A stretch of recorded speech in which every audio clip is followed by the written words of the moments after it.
To be Nancy Pelosi. The Democratic leader coming under fire for two comments made just today as lawmakers from both parties try to work together to reach an agreement on a deal to protect Dreamers. The House Minority Leader took the debate to a brand new low, complaining that negotiations were being led by five white guys. Who's going to cut this deal, and then when will we know that you have one? If you can't even agree on who's talking. Just stay tuned. Stay tuned. I would say of that McCarthy, the five white guys, I call them, I said, you going to open a hamburger stand next or what? That could have been done 4 months ago. The very idea that this week they're saying, oh, why don't we get four white guys and General Kelly to come and do this? The number 2 Democrat in the House, Steny Hoyer, quickly rebuked those comments, calling them offensive. But if that wasn't enough, Pelosi then went on to rip tax reform with this comment. In terms of the bonus that corporate America received versus the crumbs that they are giving to workers to kind of put the schmooze on is so pathetic. It's so pathetic. With all due respect, Ms. Pelosi, I'm sure that $1,000 is more than just crumbs to the working class you pretend to fight for. All right, so let's start with the white guys, Kimberly. Right. I guess the joke was the five guys, the hamburger chain. Like but there five was napkin burger or whatever. Right, but there's a clear racial implication there. Helpful or not helpful?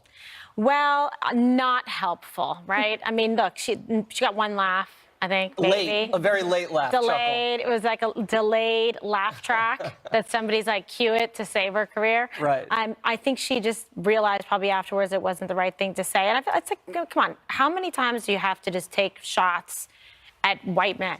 I mean, is that the right thing to do? Not Nancy. I'm saying you hear people putting down, disparaging white men doing whatever protests are going on. I don't know why she had to bring that up because I don't think it serves any purpose, and I don't think it serves, her district and who she's in charge of, that they want to hear comments like that, to be quite honest. Yeah, leave the white men alone. Juan, why are you always picking on the white man?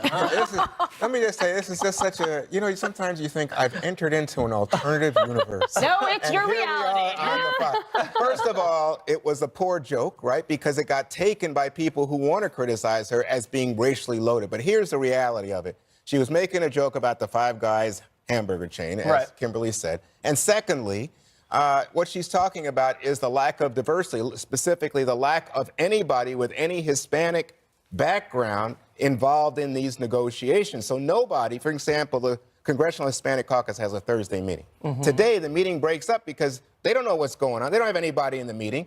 In fact, the people who were involved, the four white guys plus General Kelly, the White House Chief of Staff, later asked Senator Menendez of New Jersey if he would come, because they were sensitive to the very issue that Nancy Pelosi was pointing out. Juan, can I just ask you this? If there were five black men there, let's say from this Congressional Black Caucus, and she said, oh, looks like we have a basketball team, how would you take that? What do you mean? Because she said white. She said five white. She didn't say five guys. She said five white guys. Yeah, because this is about immigration, Greg, and it's about something that is specifically impacting the Hispanic community in the United States. And there's nobody with any background like that involved in it. So it's okay for liberals to inject race and identity into everything, if but it was like if anybody made a similar joke like that from a Republican side, God knows the amount of I think you're just trying to say that there's hypocrisy here with flip-flop, right? But I'm saying to you, I think there's a very real argument here that she is speaking to something that's a great concern to many Americans, not just Hispanic Americans. And those five white, because they are white, they are incapable of actually governing or doing something good. Oh, come on. How many? That's what you're saying. 80%. I think it's 80% of the Congress is made up of non-female whites, right? So, I mean... You forgot the word evil. You have to put evil in there. Sorry. Next time. Evil burger. Next time, okay. It just proves to me that liberals, Democrats are exempt from their own moral high ground. I mean, I think Nancy was making a joke, but she did inject race into it. But they are allowed to be racist, sexist, and homophobic because their heart is in the right place, right? So you have Chelsea Handler doing something genuinely ghoulish to Lindsey Graham because she believes her heart's in the right place. So they actually use a phony moral high ground to allow them to act immorally. Calling money, Donald Trump would not refer to $1,000 as crumbs, and he's a billionaire. It's amazing to me that we can just say that's okay there, but it's not okay there. I'm fine with everything. Did you have to be sensitive to the complexion of any of the groups when you were in the White House? If you were doing something on immigration, did there have to be a Hispanic there, or was that something that never crossed your mind? It wasn't difficult to have diversity in the Bush administration. I'm talking about like a Bush administration thing. Like, for it was example. probably one of the most diverse administrations, even more so than President Obama's, actually. They had North Texans, it wasn't South even difficult. Texans. Yeah, but a lot of Texans. Yes. It's true. So do you think they should have had a Hispanic Republican in that group? Well, I think Bob Menendez's voice is a good one and an important one. I do think that the split between the Democrats on this is actually interesting from a political standpoint, and they're sensitive to it, and that's why Steny Hoyer, who is the number 2 in the House under Pelosi on the Democratic side, was like, "Whoa, wait, that's offensive," because that's significant. Your antenna is up. The thing is, though, that this announcement comes out today that there's a deal, but it's. Somebody says it's a deal, someone says we're close, and someone says we have a long way to go. That doesn't sound like a deal to me, but it's getting closer, so the stakes are higher. And I think that one of the things that the left is trying to do, and not artfully necessarily from Nancy Pelosi's part today, but she knows that there's a split in her caucus, and she has to figure out a way for the far left to believe that she is fighting for them. And so part of the way that you do that sometimes is through rhetoric, but actually getting the deal and selling it is going to be difficult for her caucus. But I think if they really want to solve a problem and not perpetuate a problem, they're going to have to take the deal. But we're not finished with Miss Pelosi yet, Dana. Oh. We still have the crumb gaffe. Okay. Now, this, I think, is much more significant than the 5 white guys. This makes her totally out of touch. I know she's, what is she worth, $90 million or something like that? She's been very successful. Her husband's successful. $1,000. It's a lot of money, like Red said. Yeah, that's anybody. That's at least one haircut for her. I mean, she's paid. It's a lot of money. With color or no? I don't know. But she's a multi-millionaire. Root touch-up only. Her mansion is insane. If you've ever seen her mansion in California, so she calls 5 figures a crumb, and she's not even a Republican. Could you run an ad like this of a little cut of Pelosi saying something about crumbs? Yeah, absolutely, you could. And I don't think she necessarily. I think what they're trying to do is try to show, and what they should probably do is try to show, not just tell, that there is a big disparity, that the corporations are got a sweetheart deal from this tax reform bill, and that yes, they are giving significant bonuses all across, or they're raising wages, or they're adding paternity leave. And we're going to talk about Walmart later in the show, but. It's not artful, and I think that the reality of what's happening on the economic side is really unfortunate for them. President Obama wanted to do corporate tax reform. He wanted to go from the 35 rate down to 27. Paul Ryan was at 25, and they could never actually get the deal. If they had gotten the deal, they would have been able to have economic benefits like they're seeing now, but they chose not to. That's true. I think you guys are missing Hillary Clinton. Because normally at this time you guys would be beating up on Hillary Clinton. So you're mad when we bring her up, and now you're mad that we don't. Oh no, that's Donald Trump. Yeah, that's Donald Trump and Kellyanne. But we didn't never talk about it, Hillary. But we didn't bring her up, and now you bring her up. Oh, you know why I bring her up? Because you guys need somebody. You need a white liberal female to beat up on. Wait, you're the one. You're the one connecting the dots. You just saw a woman. You saw a woman, and then you linked her to another woman. You're the sexist. Oh, that's it. Misogyny. Why do liberals have to group people? You need Nancy more than I need Nancy. I'm the Democrat. You need Nancy because you say, hey, wait a second. You need Guess therapy. what? This tax deal is so loathsome that even Republicans don't like it. And so instead of focusing on the tremendous ripoff and the money that goes to the big corporations, you mentioned Hillary. We'll mention that crumbs. Oh, my God, Nancy Pelosi called $1,000 crumbs. All that she said, again, if you look at the whole statement, was as compared to the windfall going to the big corporations. But the voters don't compare it. They see $1,000. That's grocery money for a whole month. Yeah. I don't know where you shop. That's grocery money. I shop money at the same for a month. I want to go to your store, but I'm just telling you. That's 2 of Juan's ties. Most Americans, maybe 2 weeks at Whole Foods for understand that the rich are the ones getting the big payoff here. Evil rich people. They're actually giving Walmart. We're talking about later $400 billion, I guess, for the workers. That's terrible. See, we're learning that that's terrible. Oh yeah. According to a liberal, if you actually give back to your workers, that's evil and wrong. Oh, yeah. That's right. Also, another episode of, Juan Williams is moving the goalpost. But let me just say, for the record, we don't sit here and disparage white liberal women or look for them to beat up on. We talk about people based on their qualifications, on the content of their statements, the facts or misstatements that they make, and then we adjudicate them on that. That's what we do. And we beat up on President Obama, who is not a white liberal. He's not for 8 years. Oh, my God. Jesse, I think I had it handled. I love your defense. I feel that. This is excellent, excellent. Perry Mason in the house. All right. I had it so buttoned A up. Facebook post you have to see from a top brass at Pentagon. It's great. But of course, the liberal media wouldn't think so. Up next.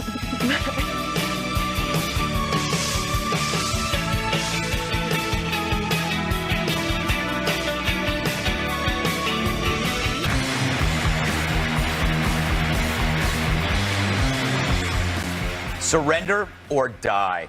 In a gentle reminder that war is not a game of nude Yahtzee, a military leader told troops that if ISIS fighters don't surrender, beat them to death with a shovel. I know, I think I need to lie down. He says, kill the enemy? What are we, monsters? In his Facebook post, senior enlisted advisor to the chairman of the Joint Chiefs of Staff, Army Command Sergeant Major John Wayne Troxell, he wrote this.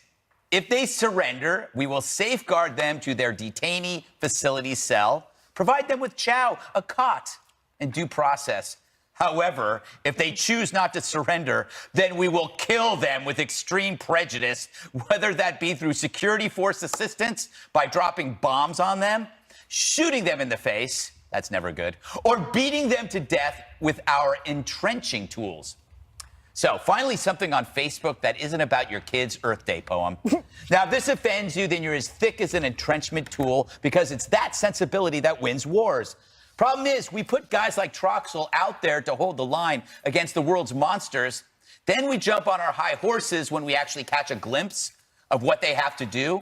Any objection to this boils down to, we kill bad guys in war? I had no idea. Mm-hmm. Of course you did. You just want to pretend you don't, so you can hold the moral high ground. As the saying goes, it's easy to be a holy man on a mountain or in the Hollywood Hills. So we could use more of this advice, not less. And if this man is punished for it, I might have to break out my shovel. So, Dana, ABC said this kind of comment raised eyebrows. Oh, please. I always like that phrase. It raised eyebrows. It's like saying it's interesting. Yes. And also, I love that his name is John Wayne. Yeah. Yeah. He was meant to be a soldier. I can't believe people complained about this.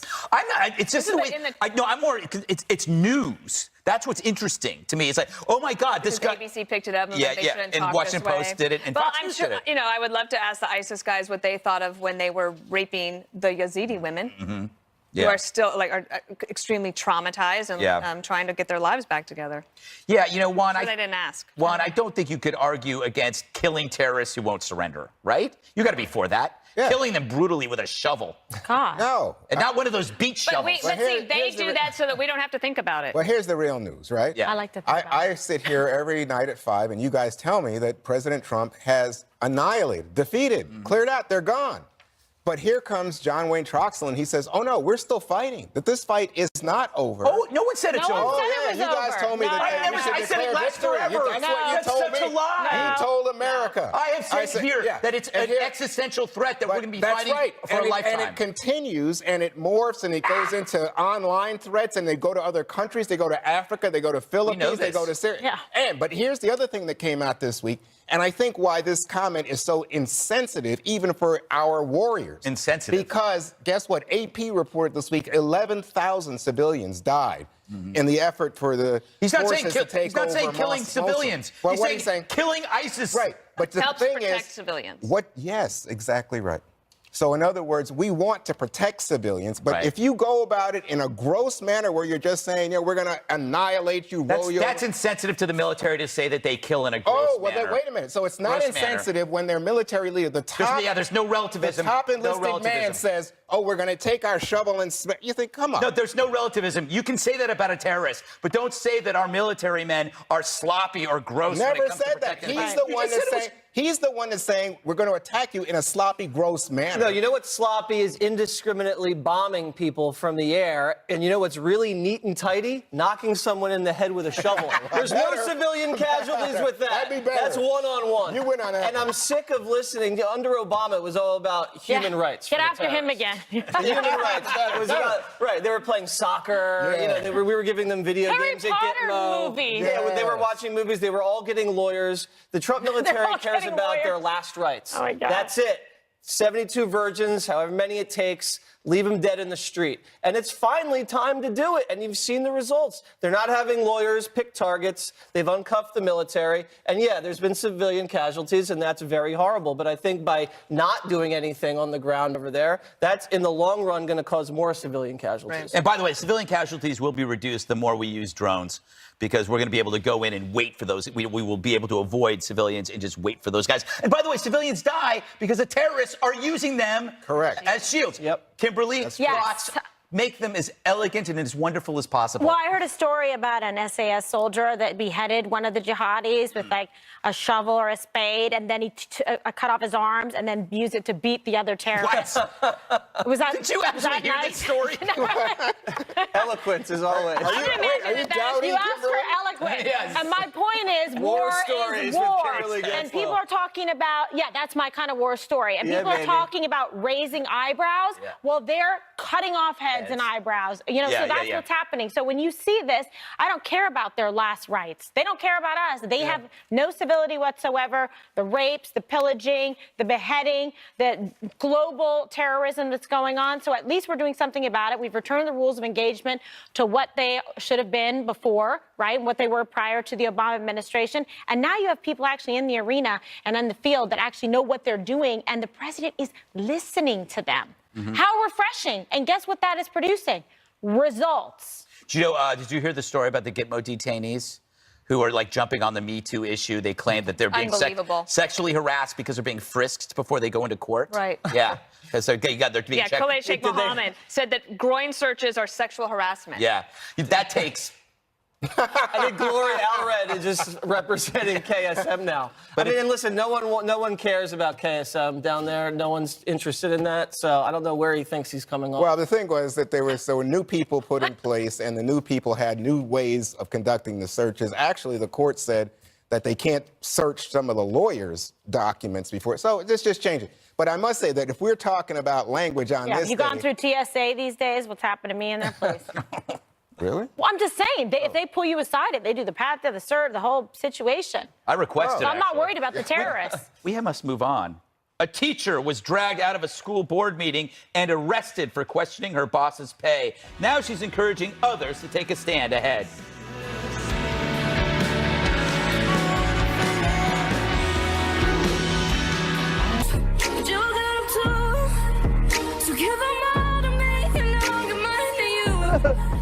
Well, we beat ourselves again. We showed you this stunning video yesterday. A middle school teacher in Louisiana ejected from a school board meeting and then arrested for questioning the $30,000 pay raise for her district school superintendent.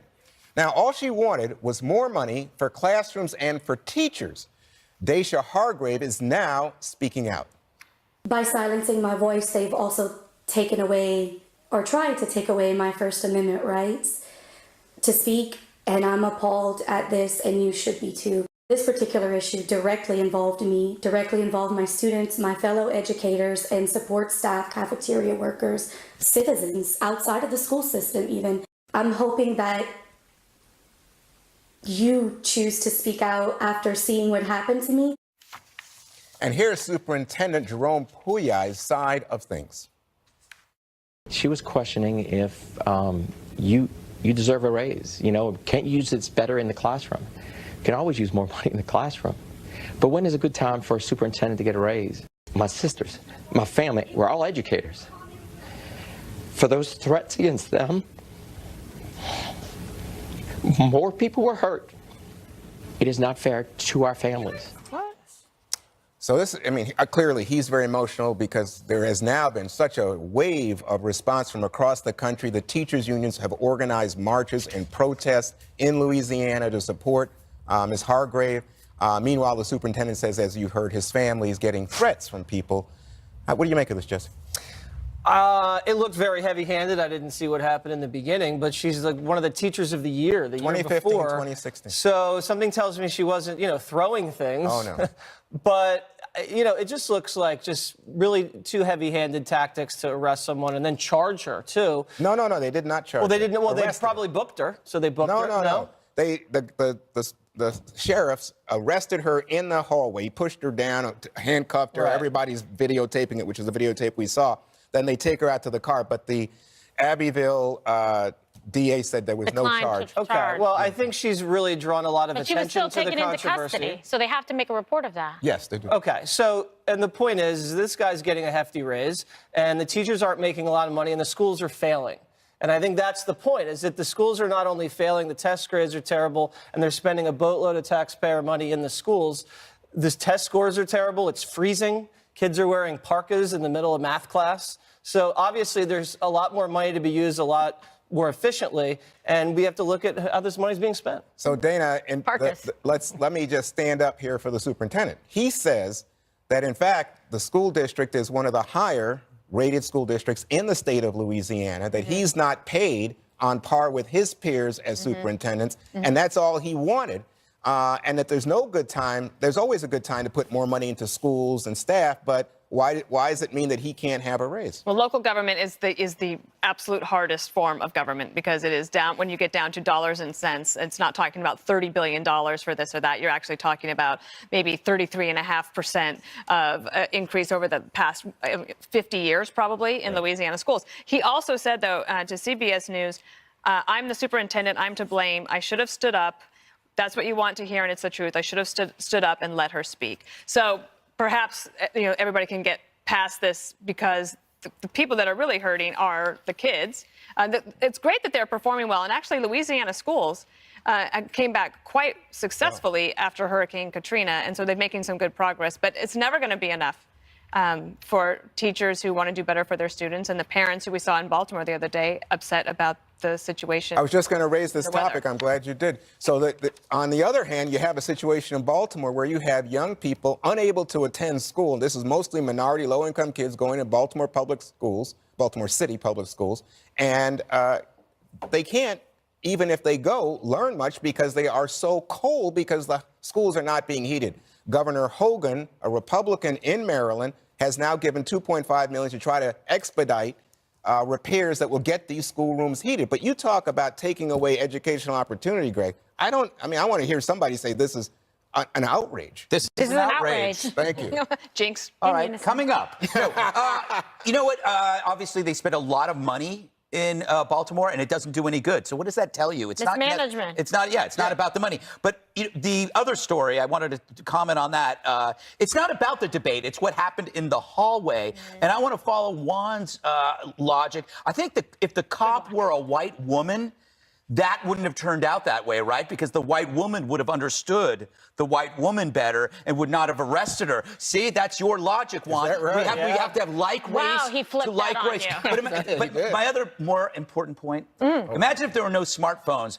We probably never would know this story. So it's harder to get away with stuff when you actually have surveillance. And it goes back to our point about, we were going to do this FISA story. There's a hypocrisy if you come out against surveillance about terror, but you're okay with civilians surveilling each other. You have more freedom for people like this woman to speak her mind when people have phones to follow and cover this stuff and expose when some kind of heavy-handed behavior happens. Lastly, heavy-handed behavior like that should not be met with heavy-handed mob behavior online. Right. Like, we get it. The threats. What happened was wrong.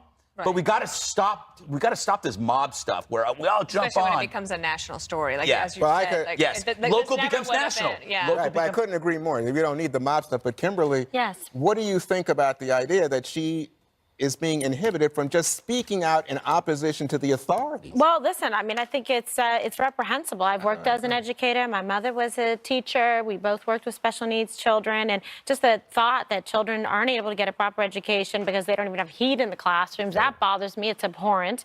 But also when you have a teacher that's passionate, that's been recognized as a strong advocate and an excellent educator. Terrific. It's sad when someone is trying to silence her voice. And you're right, it was heavy-handed. I think like everyone's living on regret island right now because like if we could only just take it back. TV show. Regret Island. That is a great And, idea. and your apology has to be good enough to get off. Well, you go to Regret Island to work your way off Regret Island. That's what we do with all the sexual harassment. Mark Burnett, get on the phone. Put them on Regret Island. They gotta, and in order to get their job back after all the sexual harassment guilt, they gotta like earn their way off Regret Coming Island. up after The Bachelor. All right. Yes. Wait a minute. Oh, well, enough Somebody of call our confession. lawyers to put that down. Enough. We have Father Waters standing by. Is the Trump administration's anti-marijuana agenda about to go up in smoke? Ahead. Oh my God.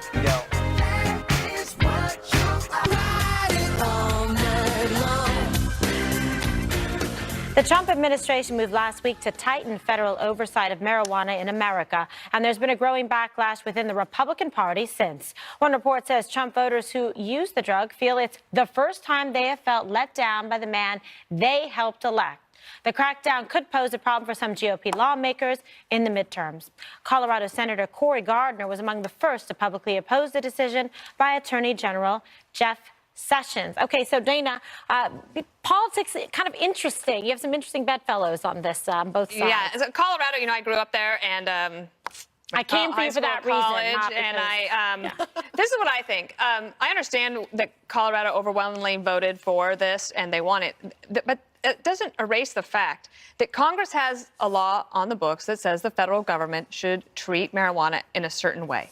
And President Obama had a memo that said, district attorneys or U.S. attorneys, just kind of, don't worry about prosecuting those. And Attorney General Jeff Sessions basically said, well, actually, you know what?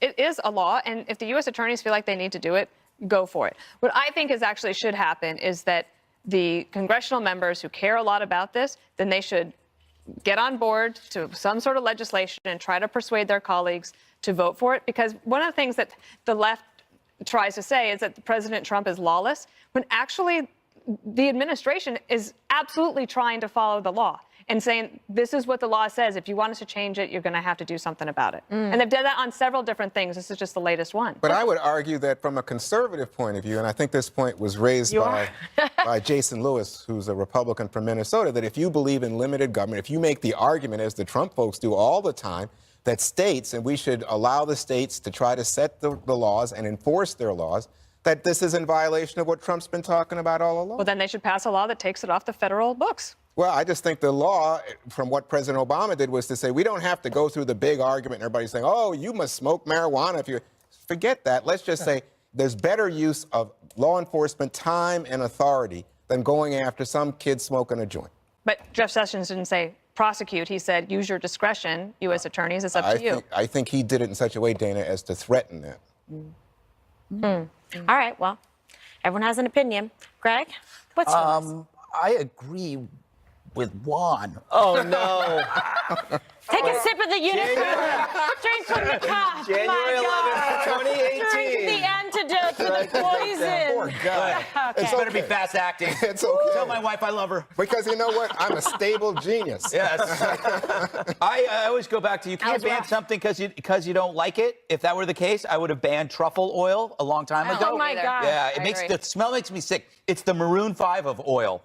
Do you notice that? Oh, you're back on them So it's again. amazing. Okay. Yeah, but there are. I always, I'm for legalization, but I'm also aware that there will be consequences for legalization. There are consequences for legalized driving. At some point, driving became legal, and every day millions of people are hurtling down the road in 2 tons of metal, going 65 miles an hour. And you're telling me that sitting on a couch smoking a joint is a high-risk activity? We engage in high-risk activities and accept death. We accept death every day. We don't want to die, but we look and we know that I don't know how many was it? Is it about 30,000 a year die from car accidents? More maybe. But we accept it. We accept a lot of death, but yet we can't accept something that has yet to prove that it's as deadly as alcohol. Not even close. Not even close to alcohol. Anyway, the high's wearing off, so I got to Yeah, I can tell. It's like really awkward there for a moment. You know, I don't know. All right, Jesse, what do you make of this? I just think that Sessions should crack down on leakers instead of pot. This is not a big priority. I think states' rights should overrule it, but if you're going to do it the right way, have the Congress step in. And listen, Colorado, I think he lost that state by about 5%. Oregon, he lost that. He lost California huge. Vermont, he lost it big. I think Massachusetts is now decriminalizing it. So the states that have it, I don't think are Trump states. So there could be some politics at play. But as you said, this thing's moving forward. It's moving forward fast. If they get it in Florida, with the problems that Florida already has, if you add legal weed to the mix in Florida, we're going to be doing a Florida story every single day. No, we might not. Actually, it might be a good thing. Remember, calm people down there. Yeah, the whole More point is hanging there's like alligators everywhere. everybody has a right to their own oblivion. They're going to be like high and devoured by the gators. At least I heard. I mean, all that stuff is most bad behavior is due to alcohol. Let's be honest. Yeah. Everything Is bad that I've your done in my life. excuse? I knew it, little weirdo. On Shorty Regret robe. Island. Yeah, Regret Island. That's Greg in his shorty robe. Okay, new controversy over some immigration comments from President Trump. That's next. What about